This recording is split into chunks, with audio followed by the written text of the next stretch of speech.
Hello, and welcome to Intermediate SQL. SQL is a powerful tool for working with relational databases. With an intermediate knowledge of SQL, you will gain the ability to access and create robust data sets from multiple tables in a relational database to answer your data science questions. In this course, you will specifically learn how to shape, transform, and manipulate data using the case statement, simple subqueries, correlated subqueries, and window functions. Before taking this course, you should be comfortable working with introductory SQL topics, such as selecting data from a database using arithmetic functions, group by statements, and where clauses to filter data. In short, the query on top should look pretty familiar to you. You should also be familiar with joining data with a left join, right join, inner join, and outer join. In this course, we will use and build upon these topics to interact with our database. All right, let's get started. For this course, we will be using the European Soccer Database, a relational database that contains data about over 25,000 matches, 300 teams, and 10,000 players in Europe between 2008 and 2016. The data is contained within 4 tables: country, league, team, and match. Selecting from tables in this database is pretty simple. The query you see here gives you the number of matches played in each of the 11 leagues listed in the league table. Let's say we want to compare the number of home team wins, away team wins, and ties in the 2013-2014 season. The match table has 2 relevant columns, home goal and away goal. We can potentially add filters to the where clause selecting wins, loses, and ties as separate queries, but that's not very efficient if you want to compare these separate outcomes in a single data set. This is where the case statement comes in. Case statements are SQL's version of an if this, then that statement. Case statements have 3 parts: a when clause, a then clause, and an else clause. The first part, the when clause, tests a given condition, say, x equals 1. If this condition is true, it returns the item you specify after your then clause. You can create multiple conditions by listing when and then statements within the same case statement. The case statement is then ended with an else clause that returns a specified value if all of your when statements are not true. When you have completed your statement, be sure to include the term and give it an alias. The completed case statement will evaluate to 1 column in your SQL query. In this example, we use a case statement to create a new variable that identifies matches as home team wins, away team wins, or ties. A new column is created with the appropriate text for each match given the outcome. In the next lesson, we will practice more ways of structuring case statements using arithmetic functions such as count, sum, and average. Now that you understand the basics of case statements, let's set up some more complex logical tests. Previously, we covered case statements with one logical test and a when statement, returning outcomes based on whether that test is true or false. This example tests whether home or away goals were higher, and identifies them as wins for the team that had a higher score. Everything else is categorized as a tie. The resulting table has 1 column identifying matches as one of 3 possible outcomes. If you want to test multiple logical conditions in a case statement, you can use and inside your when clause. For example, let's see if each match was played and won by the team Chelsea. Let's see the case statement in this query. Each when clause contains 2 logical tests. The first tests if a home TED ID identifies Chelsea, and then it tests if the home team scored higher than the away team. If both conditions are true, the new column output returns the phrase, Chelsea home win. The opposite set of conditions are included in a second when statement. If the away team ID belongs to Chelsea and scored higher, then the output returns Chelsea away win. All other matches are categorized as a loss or tie. Here's the resulting table. When testing logical conditions, it's important to carefully consider which rows of your data are part of your else clause, and if they're categorized correctly. Here's the same case statement from the previous slide, but the where filter has been removed. Without this filter, your else clause will categorize all matches played by anyone who don't meet these first 2 conditions as loss or tie. Here are the results of this query. A quick look at it shows that the first few matches are all categorized as loss or tie, but neither the home team ID or away team ID belong to Chelsea. The easiest way to correct for this is to ensure you add specific filters in the where clause that exclude all teams where Chelsea did not play. Here, we specify this by using an or statement in where, which retrieves only results where the ID 8455 is present in the home team ID or away team ID columns. The resulting table from earlier, with the team IDs in bold here, clearly specifies whether Chelsea was home or away team. It's also important to consider what your else clause is doing. These two queries here are identical, except for the else null statement specified in the second. They both return identical results, a table with quite a few null results. But what if you want to exclude them? Let's say we're only interested in viewing the results of games where Chelsea won, and we don't care if they lose or tie. Just like in the previous example, simply removing the else clause will still retrieve those results and a lot of null values.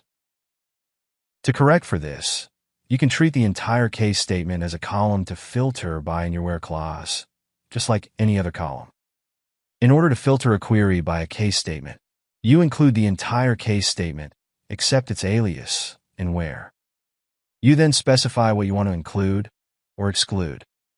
For this query, I want to keep all rows where this case statement is not null. My resulting table now only includes Chelsea's home and away wins, and I don't need to filter by their team ID anymore. Let's take a look at case statements with aggregate functions. Case statements can be used to create columns for categorizing data and to filter your data in the where clause. You can also use case statements to aggregate data based on the result of a logical test. Let's say you wanted to prepare a summary table counting the number of home and away games that Liverpool won in each season. If you've created summary tables in spreadsheets, you can probably visualize the final table here. But how do you get a count of Liverpool's wins in each season? You guessed it, a case statement. Case statements are like any other column in your query, so you can include them inside an aggregate function. Take a look at the case statement. The when clause includes a similar logical test to the previous lesson. Did Liverpool play as the home team? And did the home team score higher than the away team?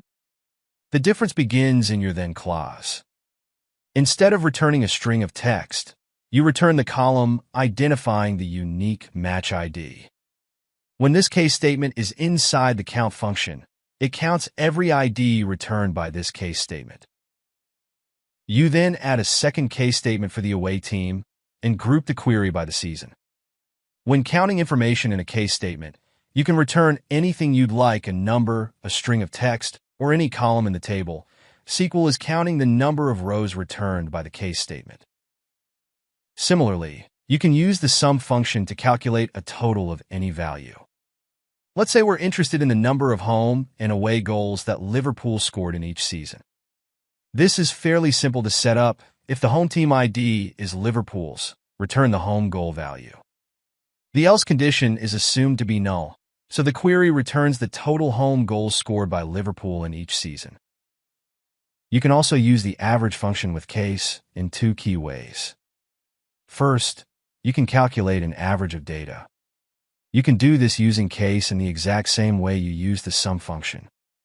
Just change out sum for average in this query, and you instead get the average goals Liverpool scored in each season. You can make the results easier to read using round. Round takes two arguments, a numerical value, and the number of decimal points to round the value to. Place it outside your aggregate case statement and include the number of decimal points at the end. That's much easier to read. The second key application of case with average is in the calculation of percentages. This requires a specific structure in order for your calculation to be accurate. The question we're answering here is, what percentage of Liverpool's games did they win in each season? The first component of this case statement is a when clause identifying what you're calculating a percentage of. In this case, how many games did they win? This is tested in the same way as previous slides, and your then clause returns a 1. The second component identifies Liverpool's games that they lost and returns the value 0. All other matches, ties, games not involving Liverpool are excluded as nulls. Here are the results of this query. And here's the rounded, more readable version of the results. In this chapter, we will cover the use of simple subqueries to extract and transform your data. A subquery is a query nested inside another query. You can tell that there is a subquery in your SQL statement if you have an additional select statement contained inside parentheses, surrounded by another complete SQL statement. So why is this important? Often, in order to retrieve information you want, you have to perform some intermediary transformations to your data before selecting, filtering, or calculating information. Subqueries are a common way of performing this transformation. A subquery can be placed in any part of your query, such as the select, from, where, or group by clause. Where you place it depends on what you want your final data to look like. A subquery can return a variety of information, such as scalar quantities or numbers. A subquery can return a list to use for filtering or joining information, or it can return a table to extract and further transform data. So, why might you need to use a subquery? Subqueries allow you to compare summarized values to detailed data. For example, compare Liverpool's performance to the entire English Premier League. Subqueries also allow you to better structure or reshape your data for multiple purposes, such as determining the highest monthly average of goals scored in the Bundesliga. Finally, subqueries allow you to combine data from tables where you are unable to perform a join, such as getting both the home and away team names into your results table. We'll discuss all of these questions in the coming lessons. Let's start with the definition of a simple subquery. A simple subquery is a query nested inside another query that can be run on its own.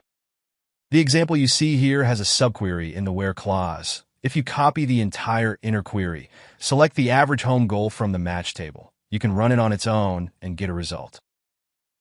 A simple subquery is also evaluated once in the entire query. This means that SQL first processes the information inside the subquery, gets the information it needs, and then moves on to processing information in the outer query. Here is the same query you see above. The subquery in where is processed first, generating the overall average of home goals scored. SQL then moves on to the main query, treating the subquery like the single aggregate value it just generated. The first type of simple subquery we'll explore is the subquery in the where clause. These are useful for filtering results based on information you'd have to calculate separately beforehand. Let's generate a list of matches in the 2012-2013 season where the number of home goals scored was higher than overall average. You could calculate the average and then include that number in the main query. Or you could put the query directly into the where clause inside parentheses. This way, you have one less manual step to perform before getting the results you need. Subqueries are also useful for generating a filtering list. This query answers the question, which teams are part of Poland's league? The team table doesn't have the country IDs, but the match table has both country and team IDs. By querying a list of home team IDs from match, where the country ID is 15,722, which indicates Poland, you can generate a list to compare to the team API ID column in the where clause.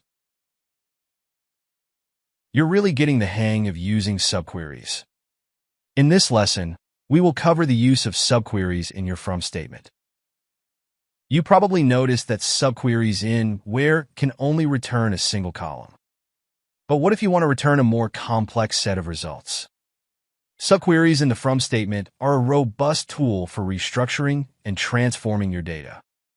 Often, the data you need to answer a question is not yet in the format necessary to query it directly and requires some additional processing to prepare for analysis. For example, you may want to transform your data into a different shape or pre-filter it before making calculations. Subqueries in a from statement are a common way of preparing that data. Subqueries in from are also useful when calculating aggregates of aggregate information. Let's say you're interested in getting the top 3 teams who scored the highest number of home goals on average in the 2011-2012 season. You would first calculate the average for each team in the league, and then calculate the max value for any team overall. This can be easily accomplished with a subquery in from. Let's examine the home goal average for every team in the database. First, you will create the query that will become your subquery. This query here selects the team's long name from the team table and the average of home goal column from the match table. The team table is left joined onto the match table using home team ID, which will give you the identity of the home team. The query is then filtered by season and grouped by team. The results look like this: an average value calculated for each team in the table. In order to get only the top team as a final result, place this entire query without the semicolon inside the from statement of an outer query. Make sure to give it an alias. Then add it to the main query, selecting the team and home average columns from the subquery, just as you would with any other table in the database. Finally, don't forget to order by home average, descending, and limit the query to 3 results. The final query returns your top 3 teams based on home goals scored in the 2011-2012 season. And it seems our top team for that season is Barcelona. There are a few key things to remember when using subqueries in the from statement. The first is that you have the ability to create more than one subquery in the from statement of any main query. When you do so, make sure that you give each subquery an alias, and make sure that you are able to join them to each other, just as you would when querying a table from your database. Second, you can join a subquery to any existing table in your database. Again, however, you need to make sure you have a column in the subquery that you can use with the join you'd like to perform. So far, we've covered the use of simple subqueries in from and where statements. Subqueries can also be included in a select statement to bring summary values into a detailed data set. Subqueries in select are used to return a single aggregate value. This can be fairly useful since, as you'll recall, you cannot include an aggregate value in an ungrouped SQL query. Subqueries in select are one way to get around that. Subqueries in select are also useful when performing complex mathematical calculations on information in your data set.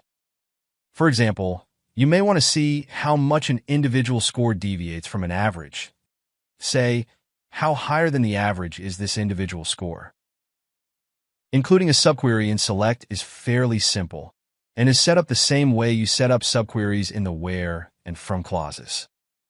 Let's say we want to create a column to compare the total number of matches played in each season to the total number of matches played overall. We can first calculate the overall count of matches across all seasons, which is 12,837. We can then add that single number to the select statement, which yields the following results. Or we can skip that step and add the subquery directly to the select statement to get identical results. Subqueries in select are also incredibly useful for calculations with the data you are querying. The single value returned by a subquery in select can be used to calculate information based on existing information in a database. For example, the overall average number of goals scored in a match across all seasons is 2.72. If you want to calculate the difference from the average in any given match, you can either calculate this number ahead of time in a separate query and input the value into the select statement. Or you can use a subquery that calculates this value for you in your select statement and subtract it from the total goals in that match. Overall, this second option can save you a lot of time and errors in your work, and the results you see here are identical to calculating the result manually. There are a few unique considerations when working with subqueries in select. The first is that the subquery needs to return a single value. If your subquery result returns multiple rows, your entire query will generate an error. This is because the information retrieved in a select query is applied identically to each row in the data set, and that's not possible if there's more than one unit of information. The second thing to keep an eye out is the correct placement of your data's filters in both the main query and the subquery. Here is the query from the previous slide. Since the subquery is processed before the main query, you'll need to include relevant filters in the subquery as well as the main query. Without the where clause you see here in the subquery, the number returned would have been the overall average across all seasons rather than in the 2011-2012 season. Now that you've covered the ways in which you can use subqueries in the select, from, and where clauses, let's look at the use of multiple subqueries in one query and some best practices for making sure your queries are as readable as possible. In SQL, you can include as many simple subqueries as you need within multiple clauses within your query.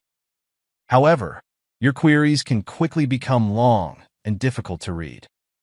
For example, the query you see here includes a subquery in the select, from, and where statements. You don't have to read through this now, but it's worth getting a sense of how extensive SQL queries can get and discuss some best practices for reading and writing large queries. The best practice you can start early on in your SQL journey is properly formatting your queries. It's important to properly line up your select, from, group by, and where statements and all of the information contained in them. This way, you and others you work with can return to a saved query and easily tell if these statements are part of a main query or a subquery. It's also considered best practice to annotate your queries with comments in order to tell the user what it does, using either a multiple line comment inside a / and ending with a star and a /. You can also use inline comments using 2 dashes. Every piece of information after an inline comment is treated as text, even if it's a recognized SQL command.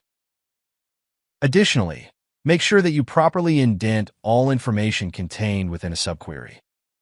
That way, you can easily return to the query and understand what information is being processed first, where you need to apply changes, such as to a range of dates, and what you can expect from your results if you make those changes. Make sure that you clearly indent all information that's part of a single column, such as a long case statement or a complicated subquery in select. In order to best keep track of all the conditions necessary to set up each when clause, each then clause, and how they create the column outcome, it's important to clearly indent each piece of information in the statement. Overall, I highly recommend you read Hollywell's SQL Style Guide to get a sense of all the formatting conventions when working with SQL queries. When deciding whether or not you need a subquery, it's important to know that each subquery you add requires additional computing power to generate your results. Depending on the size of your database and the number of records you extract in your query, you may significantly increase the amount of time it takes to run your query. So it's always worth asking whether or not a specific subquery is necessary to get the results you need. Finally, when constructing a main query with multiple subquery, make sure that your filters are properly placed in every subquery and the main query in order to generate accurate results. The query here, for example, filters for the 2013-2014 season in 3 places, once in the select subquery, once in the where subquery, and once in the main query. This ensures that all data returned is only about matches from the 2013-2014 season. Now that you've covered the basics of simple subqueries, let's learn how to construct correlated subqueries. Correlated subqueries are a special kind of subquery that use values from the outer query in order to generate the final results. The subquery is re-executed each time a new row in the final data set is returned, in order to properly generate each new piece of information. Correlated subqueries are used for special types of calculations, such as advanced joining, filtering, and evaluating of data in the database. Let's walk through an example of one of these queries. In this example, we need to answer the following question. Which match stages, where the stakes get higher in each stage, tend to have a higher than average number of goals scored? We achieve this using 3 simple subqueries in the select, from, and where clauses. However, the same output can also be produced with a correlated subquery. Let's focus on the subquery in the where clause. This query has only one difference. Instead of including a filter by season, the where clause filters for data where the outer table's match stage, pulled from the subquery and from, is higher than the overall average generated in the where subquery. The entire where statement is saying, in essence, return stages where the values in the subquery are higher than the average. Here are the results generated by this query.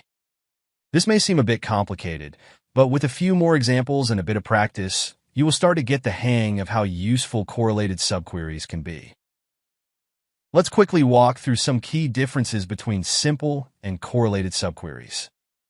Simple subqueries can be used in extracting, structuring, or filtering information, and can run independent of the main query. In contrast, a correlated subquery cannot be executed on its own because it's dependent on values in the main query. Additionally, a simple subquery is evaluated once in the entire statement. A correlated subquery is evaluated in loops, once for each row generated by the dataset. This means that adding correlated subqueries will slow down your query performance, since your query is recalculating information over and over. Be careful not to include too many correlated subqueries, or your query may take a long time to run. Here's another, smaller example of a query in which you can use a correlated subquery.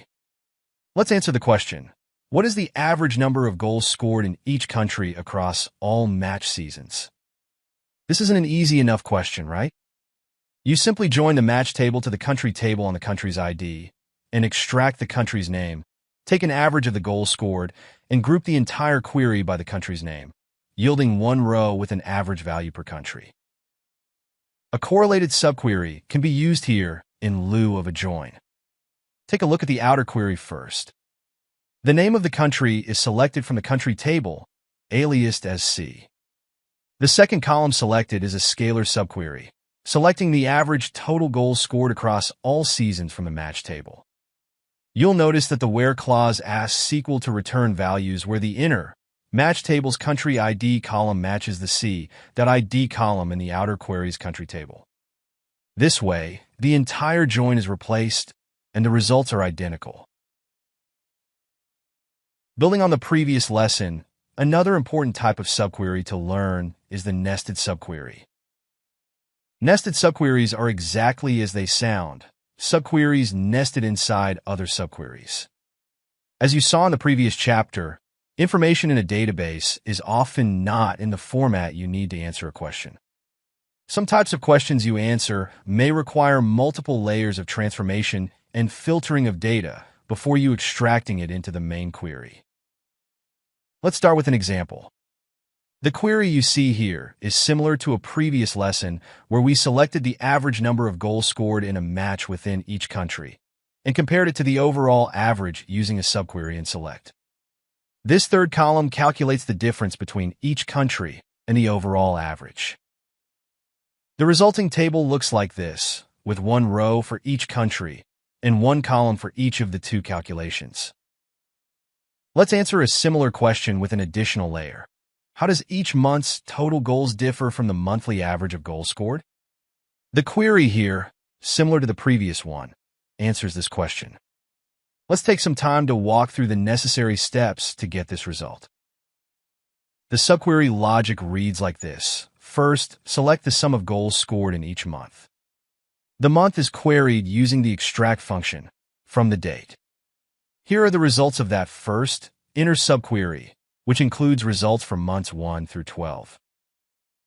Next, you can place the subquery into the second, outer subquery to calculate an average of the values generated in the previous table, giving you the average monthly goal scored. Since this result is a scalar subquery, you can now place it in the main query for calculating the final data set. Finally, you can place the entire nested subquery in the select statement, giving you a scalar value to compare to the sum of goals scored in each month. Here are the first 4 rows of the final query, which generates a sum of goals scored in the month and a column subtracting the goals scored from the overall monthly average. It's important to also note that nested queries can be correlated or uncorrelated. They can also be a combination of the two. The inner subquery can be correlated, the outer uncorrelated, or vice versa. And each of the correlated subqueries can reference information from an outer subquery, or the main query. It entirely depends on the problem you're looking to solve. Let's look at an example. This query answers the question, what is each country's average goal scored in a match in the 2011-2012 season? This is fairly similar to the previous chapter, except it takes one additional step. It has a second, nested subquery inside the select statement. And the outer subquery has a statement correlating with the main query. The result you see here is a table with a column that identifies each country's average goal scored in the 2011-2012 season. As you probably noticed, the queries we have been setting up are quickly becoming long and complex. It can become difficult to clearly keep track of each piece of your query, why you need it, and whether or not it's necessary. In this lesson, we'll cover a common method for improving readability and accessibility of information in subqueries, the common table expression. Common table expressions, or CTEs, are a special type of subquery that is declared ahead of your main query, just like you see here. Instead of wrapping subqueries inside, say the from statement, you name it using the with statement, and then reference it by name later in the from statement, as if it were any other table in your database. The query you see here uses a subquery, S, in the from statement to generate a list of country IDs and match IDs that meet a certain criteria. Specifically, we only wanted matches with 10 or more goals scored in total. This subquery is then joined to the country table, and the number of matches in the subquery is counted in the main query. Here are the results of that query, a short list of countries with very few high-scoring matches. In order to rewrite this query using a common table expression to represent the subquery, simply take the subquery out of the from clause, place it at the beginning of your query. Declare it using the syntax with followed by a CTE name and as. So, here we're starting our CTS by stating with S, as, and then placing the subquery inside parentheses. It's now a common table expression. Finally, complete the rest of the query the same way you would if the CTE were an existing table in the database. You select the country name from the country table, count the number of matches in the CTS, join S to the country table, and then group the results by the country name's alias. The results, you guessed it, are identical to the previous query setup. If you have multiple subqueries that you want to turn into a common table expression, you can simply list them one after another, with a comma in between each CTE and no comma after the last one. You can then retrieve the information you need into the main query. Just make sure you properly join this second CTE as well. So why are we learning yet another method of producing the same result in a SQL query? Common table expressions have numerous benefits over a subquery written inside your main query. First, the CTE is run only once and then stored in memory, so it often leads to an improvement in the amount of time it takes to run your query. Second, CTEs are an excellent tool for organizing long and complex CTEs.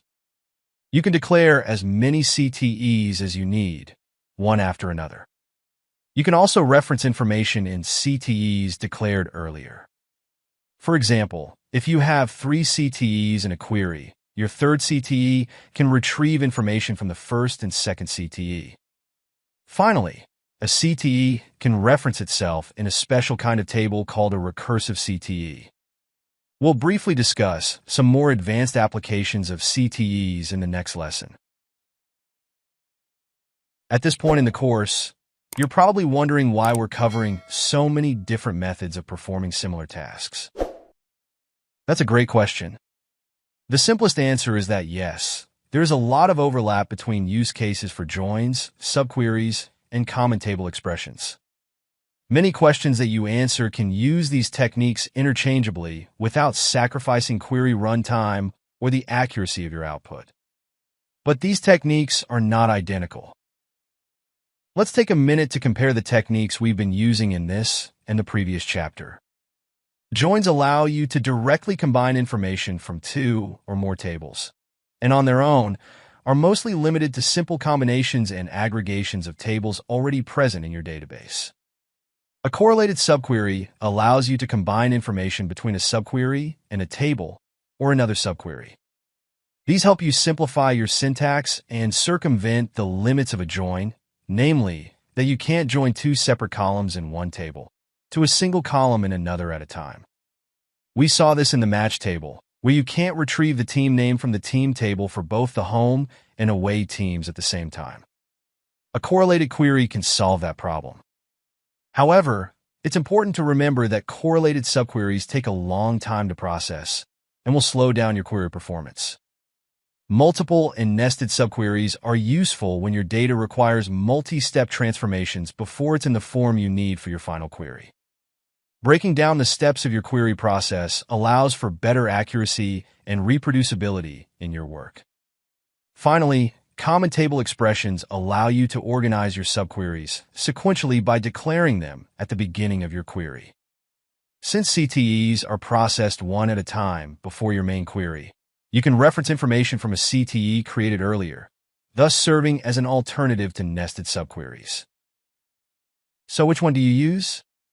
Often, it really depends on the database you're using, the field that you're working in, and the questions that you're asking. In general, I recommend that you practice each technique with your own databases to determine which allows you to best use and reuse your queries and generate clear and accurate results. Before we move on, I'll share a few examples of questions that each of these approaches can be used for. As you've seen, joins are a universally important skill when working with a database that has more than one table. It's fair to say that joins are necessary to understand each of the following techniques.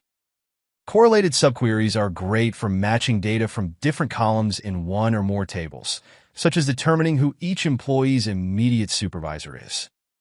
Multiple and nested subqueries are great for answering questions such as, what is the average deal size closed by each sales representative in the last quarter, which would require multiple steps to transform and prepare before generating the final query. Finally, CTEs are excellent for comparing a large number of disparate pieces of information. For example, you may want to create a summary table examining the marketing, sales, growth, and engineering team's performance on their key metrics last quarter. With CTEs, you can extract data about each team's performance one after another and combine them into a single query. You now have experience transforming data using simple subqueries, correlated subqueries, and common table expressions. Let's tackle another limitation you've likely encountered in SQL, the fact that you have to group results when using aggregate functions. If you try to retrieve additional information without grouping by every single non-aggregate value, your query will return an error. Thus, you can't compare aggregate values to non-aggregate data. You can work around this limitation using a window function. Window functions are a class of functions that perform calculations on a result set that has already been generated, also referred to as a window. You can use window functions to perform aggregate calculations without having to group your data, just as you did with a subquery in Select. You can also use them to calculate information such as running totals, rankings, and moving averages. So what's a window function? How do you use it? Let's start with a query from Chapter 2, where we answer the question, how many goals were scored in each match in 2011-2012, and how did that compare to the average? This query selects two columns from match table, and then used a subquery in Select to pass the overall average along the data set without aggregating the results.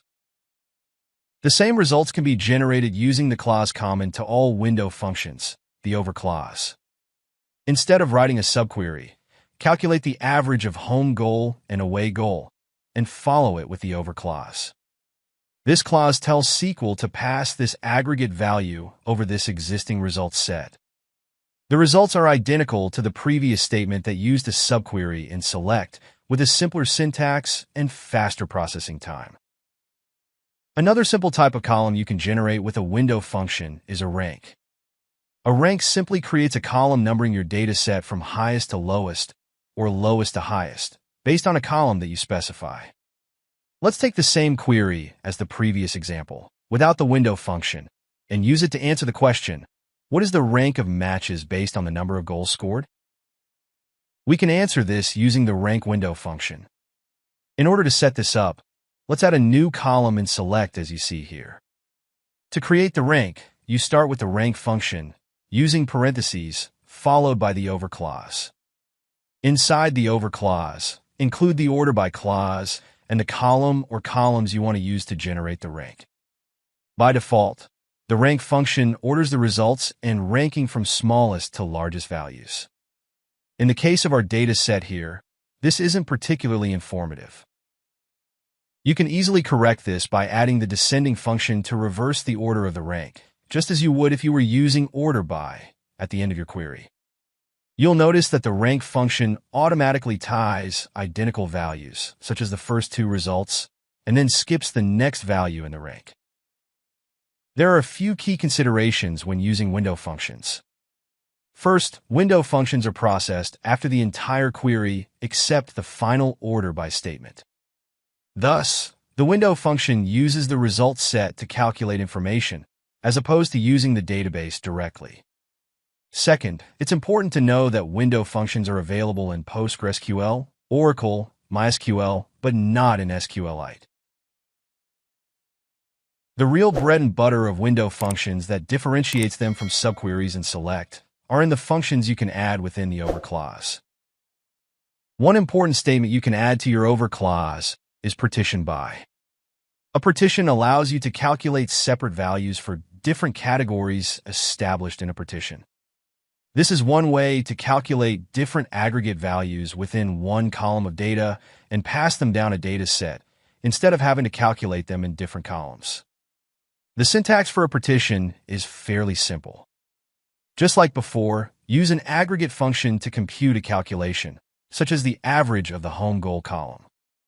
You then add the over clause afterward, and inside the parentheses, state partition by, followed by the column you want to partition the average by. This will then return the overall average for, or partition by each season. Let's take a look at how this works in a query. This is the example query from the previous lesson, answering the question, how many goals were scored in each match, and how did that compare to the overall average? This is accomplished using the over clause, and the query returns the date, goals scored, and overall average. Let's expand on the previous question, and instead ask, how many goals were scored in each match, and how did that compare to the season's average? We can do this by adding a partition by clause to the over clause from the previous slide.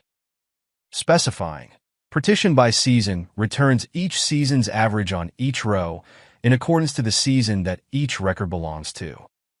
As you can see, rows 1 and 2 are matches played in the 2011-2012 season, and the season average column contains the 2011-2012 season average. Rows 3 and 4 are part of the 2012-2013 season and return the 2012-2013 season average. You can also use partition to calculate values broken out by multiple columns. In the query you see here, the over clause contains 2 columns to partition the average goals scored season and country. The result set returns the average goals scored broken out by season and country. In row 1, a match was played in Belgium in the 2011-2012 season and had 1 goal scored throughout the match. This is compared to the 2.88, which is the average goals scored in Belgium in the 2011-2012 season. Partition by is a pretty straightforward addition to the over clause. You can partition calculations by 1 or more columns as necessary to answer a question you may have. Additionally, you can use a partition with any kind of window function, calculation, rank, or others that we will discuss further in the following lesson. In addition to calculating aggregate and rank information, window functions can also be used to calculate information that changes with each subsequent row in a data set. These types of window functions are called sliding windows. Sliding windows are functions that perform calculations relative to the current row of a data set.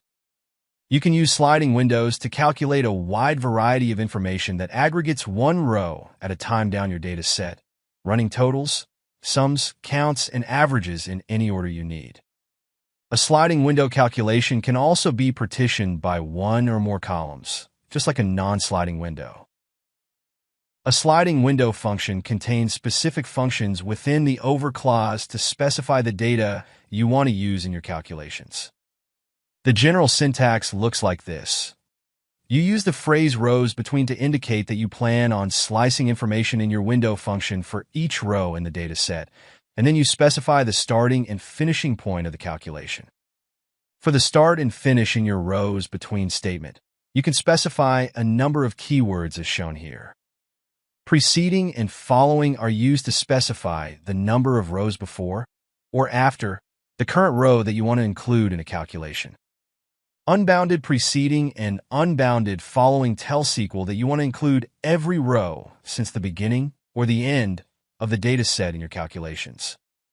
Finally, current row tells SQL that you want to stop your calculation at the current row. For example, the sliding window in this query includes several key pieces of information in its calculation. It first states that the goal is to calculate a sum of goals scored when Manchester City played as the home team during the 2011-2012 season. It then tells you that you want to turn this calculation into a running total, ordered by the date of the match from oldest to most recent and calculated from the beginning of the data set to the current row. Your resulting data set looks like this, with a column calculating the total number of goals scored across the season, with a final total listed in the last row. Using the preceding statement, you also have the ability to calculate sliding windows with a more limited frame. For example, the query you see here is similar to the previous one, with a slightly modified sliding window. The phrase unbounded preceding is replaced here with the phrase one preceding, which calculates the sum of Manchester City's goals in the current and previous match. As you see in the data set here, the two rows in red are used to calculate the sum on the second row, and the two rows in green are used to calculate the sum on the third row. There are a wide variety of sliding windows you can use to calculate information in your query. Congratulations! We've made it to the end of the course. Let's take a look at everything we've learned. Throughout the course, we've covered a wide variety of methods for transforming, manipulating, and calculating data to answer a wide variety of questions in SQL. Specifically, you've learned how to use case statements for categorizing, aggregating, and calculating information, and how to use simple subqueries in select, from, and where clauses. You also learned how to use nested and correlated subqueries and common table expressions to extract, match, and organize large amounts of data in order to generate a final table. Finally, you learned how to use some of the many window functions available to you in SQL.